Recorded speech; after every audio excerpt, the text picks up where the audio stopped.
петок, најтешкиот ден во годината за христијанската вера. Овој ден е и најзначајниот во страдалната седмица за христијаните затоа што на овој ден бил распнат Исус Христос на крст.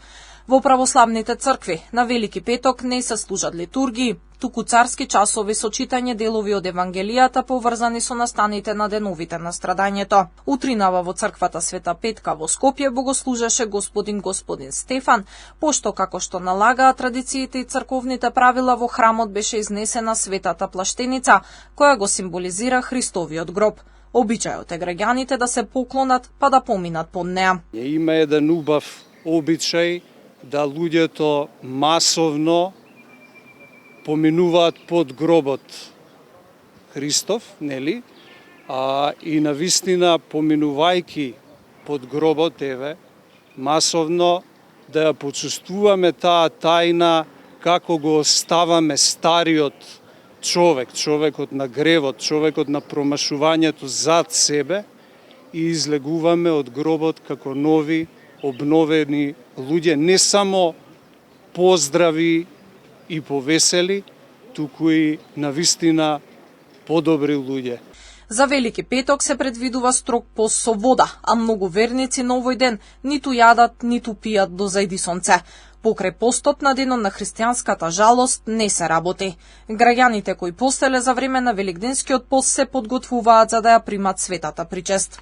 Да, утре ќе има света Василиева литургија, може да се причестат, се разбира, треба за причесната да има соодветна подготовка преку пост, преку исповед, преку молитвено правило, разговор со духовниот отец, со исповедникот и да се добие благослов за да може причесната да се прими според степенот на подготовката, што подостоинствено, затоа што ние никој не сме достојни за причест, меѓутоа се удостојуваме до некаде според степенот на нашата подготовка.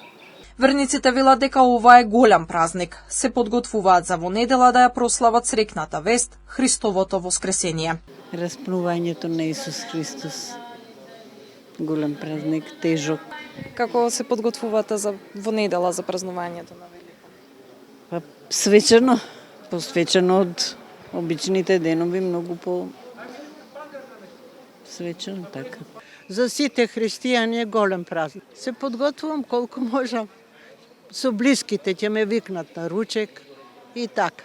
Среќен празник на сите, да се живи и здрави, весели, младите да се сакаат, да не се мразат. Голем празник. Исто како да сум се родила сега, што ми е голем празник. Децата ќе ми дојдат, внуката, внуките, други сите, ако треба некаде ќе одам и ја, како да ме викнат. Каква порака ви е веќе упатите за овој празник? Се најубаво, за сите. Не само фамилијата моја, за сите. Според апостолското предание, Исус Христос починал распнат на крст во 6-тиот час од денот, а завесата на Ерусалимскиот храм во истиот тој час се преполовила. Сонцето се замрачило, мртвите станувале од гробови, а сите ѕвона се распукале.